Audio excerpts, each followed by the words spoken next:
ओम साई राम। श्री साई सचरित्र अध्याय 20। अध्याय 20 के प्रमुख विषय हैं श्री काका साहिब की नौकरानी द्वारा श्री दास गणों की समस्या का विलक्षण समाधान, अद्वितीय शिक्षा पद्धति, ईशोपनिषद की शिक्षा। प्रस्तुत अंश से हम एक रोचक कथा सुनेंगे और कथा के माध्यम से वर्तमान परिस्थिति में चल रहे महत्वाकांक्षा की होड़ में अपने आत्म शांति को खोते चले जा रहे परिस्थिति पर विचार करेंगे। श्री काका साहिब की नौकरानी द्वारा श्री दास गणों की समस्या किस प्रकार हल हुई, इसका वर्णन हेमाड़ पंत ने इस अध्याय में किया है। प्रारंभ। श्री साईं मूलतः निराकार थे, परंतु भक्तों के प्रेमवश ही वे साकार रूप में प्रकट हुए। माया रूपी अभिनेत्री की सहायता से इस विश्व की बृहत नाट्यशाला में उन्होंने एक महान अभिनेता के सदृश अभिनय किया। आओ श्री साईं बाबा का ध्यान व स्मरण करें और फिर शिरडी चलकर ध्यान पूर्वक मध्याह्न की आरती के पश्चात का कार्यक्रम देखें। जब आरती समाप्त हो गई तब श्री साईं बाबा ने मस्जिद से बाहर आकर एक किनारे खड़े होकर बड़ी करुणा तथा प्रेम के साथ भक्तों को विभूति वितरण की। भक्तगण भी उनके समक्ष खड़े होकर उनकी ओर निहार कर चरण छूते और विभूति वितरण का आनंद लेते थे।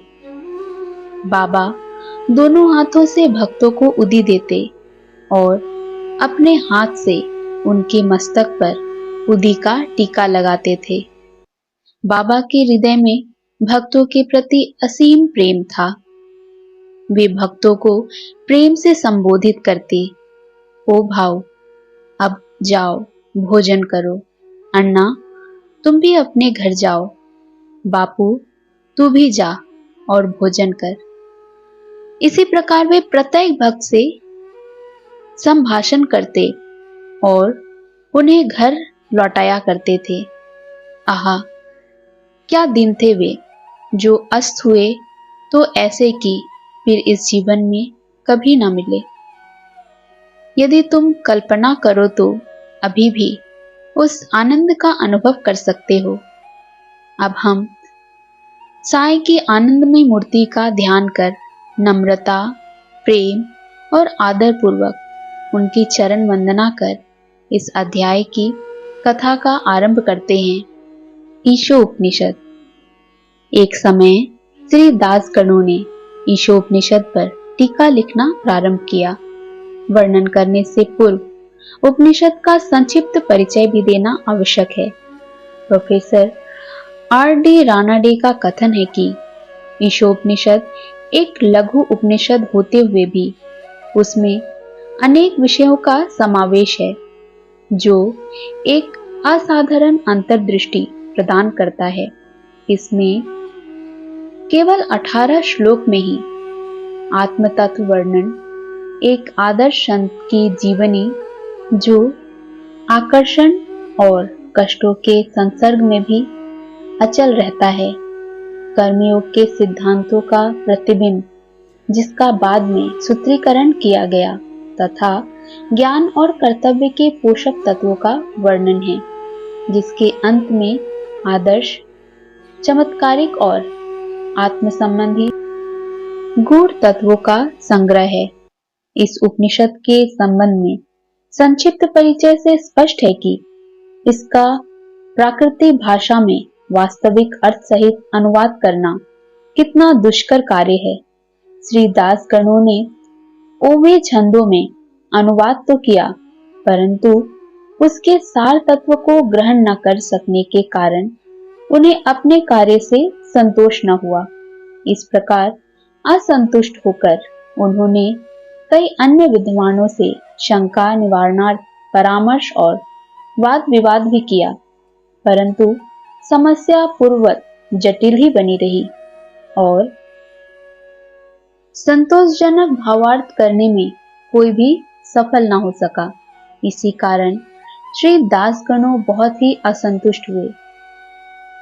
केवल सद्गुरु ही अर्थ समझाने में समर्थ। यह उपनिषद वेदों का महान विवरणात्मक सार है।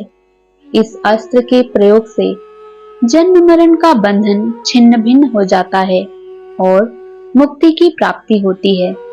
अतः श्री दासगणु को विचार आया कि जिसे आत्म साक्षात्कार हो चुका हो, केवल वही इस उपनिषद का वास्तविक अर्थ कर सकता है। जब कोई भी उनकी शंका का निवारण न कर सका तो उन्होंने शिरडी जाकर बाबा के दर्शन करने का निश्चय किया। जब उन्हें शिरडी जाने का शुभ अवसर प्राप्त हुआ तो उन्होंने बाबा से भेंट की और चरण वंदना करने के पश्चात उपनिषद में आई हुई कठिनाइयां उनके समक्ष रखकर उनसे हल करने की प्रार्थना की। श्री साईं बाबा ने आशीर्वाद देकर कहा कि चिंता करने की कोई आवश्यकता नहीं, इसमें कठिनाई ही क्या है। जब तुम लौटोगे तो विले पार्ला में काका दीक्षित की नौकरानी तुम्हारी शंका का निवारण कर देगी। उपस्थित लोगों ने जब ये वचन सुने तो वे सोचने लगे कि बाबा केवल विनोद ही कर रहे हैं और कहने लगे कि क्या एक अशिक्षित नौकरानी भी ऐसी जटिल समस्या हल कर सकती है। परंतु दासगणों को तो पूर्ण विश्वास था कि बाबा के वचन कभी असत्य नहीं हो सकते, क्योंकि बाबा के वचन तो साक्षात ब्रह्म वाक्य ही हैं।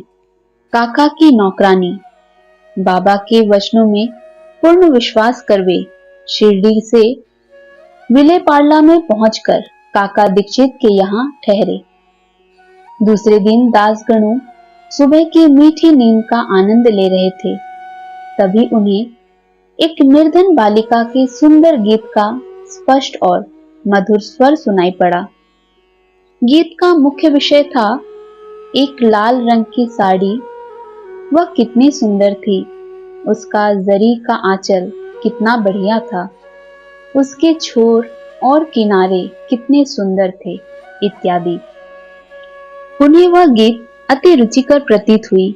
इस कारण उन्होंने बाहर आकर देखा कि यह गीत एक बालिका नाम्या की बहन, जो काका साहेब दीक्षित की नौकरानी है, गा रही है।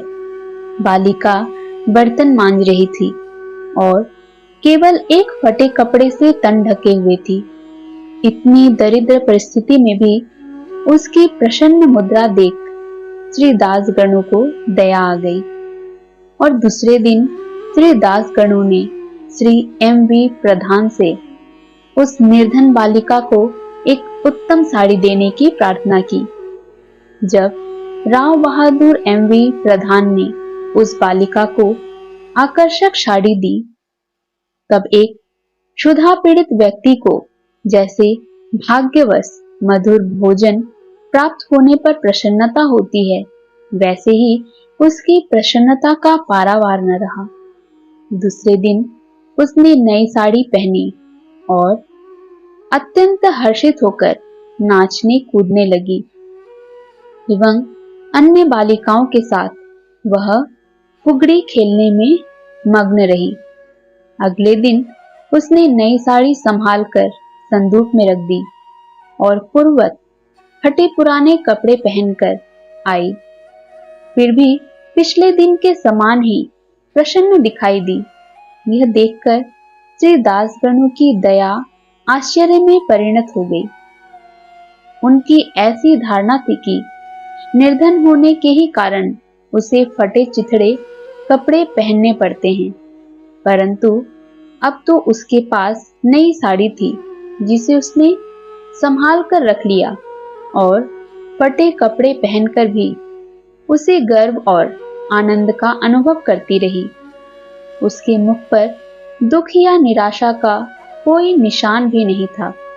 इस प्रकार उन्हें अनुभव हुआ कि दुख और सुख का अनुभव केवल मानसिक स्थिति पर निर्भर है। इस घटना पर गूढ़ विचार करने के पश्चात वे इस निष्कर्ष पर पहुंचे कि भगवान ने जो कुछ दिया है उसी में समाधान वृत्ति रखनी चाहिए और यह निश्चय पूर्वक समझना चाहिए कि वह सब चराचर में व्याप्त है और जो भी स्थिति उसकी दया से प्राप्त है वह अपने लिए अवश्य ही लाभप्रद होगी। इस विशिष्ट घटना में बालिका की निर्धना अवस्था, उसके फटे पुराने कपड़े और नई साड़ी देने वाला तथा उसकी स्वीकृति देने वाला, ये सब ईश्वर द्वारा ही प्रेरित था। श्री दासगणों को उपनिषद के पाठ की प्रत्यक्ष शिक्षा मिल गई, अर्थात जो कुछ अपने पास है उसी में समाधान वृत्ति माननी चाहिए। सार यह है कि जो कुछ होता है सब उसी की इच्छा से नियंत्रित है, अतः उसी में संतुष्ट रहने में हमारा कल्याण है। अद्वितीय शिक्षा पद्धति। उपयुक्त घटना से पाठकों को विदित होगा कि बाबा की शिक्षा पद्धति अद्वितीय और अपूर्व थी। बाबा शिरडी के बाहर कभी नहीं गए, परंतु फिर भी उन्होंने किसी को मच्छिंद्रगढ़, किसी को कोल्हापुर या सोलापुर साधनाओं के लिए भेजा, किसी को दिन में, किसी को रात्रि में दर्शन दिए, किसी को काम करते हुए तो किसी को निद्रा अवस्था में दर्शन दिए और उनकी इच्छाएं पूर्ण की। भक्तों को शिक्षा देने के लिए उन्होंने कौन कौन सी युक्तियां काम में लाई, इसका वर्णन करना असंभव है। इस विशिष्ट घटना में उन्होंने श्री दासगणों को विले पार्ला भेजकर वहां नौकरानी द्वारा समस्या हल कराई। जिनका ऐसा विचार हो कि श्री दासगणों को बाहर भेजने की आवश्यकता ही क्या थी, क्या वे स्वयं नहीं समझा सकते थे? उनसे मेरा कहना है कि बाबा ने उचित मार्ग ही अपनाया, अन्यथा श्री दासगणों किस प्रकार एक अमूल्य शिक्षा उस निर्धन नौकरानी व उसकी साड़ी द्वारा प्राप्त करते, जिसकी रचना स्वयं श्री साईं ने की थी। वर्तमान समय में प्रत्येक इंसान इसी प्रतिस्पर्धा में लगा है कि वह दूसरों से कुछ अधिक सुख सुविधा प्राप्त कर ले, परंतु इस प्रतिस्पर्धा की होड़ में यह भी भूल चुका है कि उसने जितनी वस्तुएं, धन दौलत इकट्ठा कर ली हैं, वह उन सुविधाओं को भी भोग पाने की स्थिति में नहीं है। अभी तो जो उसके पास है उस पर उसका ध्यान ही नहीं है। उसका ध्यान अभी जो नहीं मिला है उस ओर है, परंतु एक दिन उसे वह भी मिल गया तो भी उसकी उपयोगिता क्या होगी? जिस सुख की दौड़ में इंसान भाग रहा है वह सुख तो पीछे छूट चुका, परंतु उसकी दौड़ जारी है। समय है रुककर जरा विचार करने की। सुख बाहर कहीं होती तो अब तक मिल गई होती। आवश्यकता है अपने ही अंदर झांकने की। जिस सुख को हम बाहर खोज रहे हैं, जिस शांति की तलाश में हम भटक रहे हैं, वह बाहर कहीं और किसी भी वस्तु में नहीं हो सकती। यदि हो सकती तो वह वस्तु पा लेने के बाद हमारी दौड़ समाप्त हो जाती।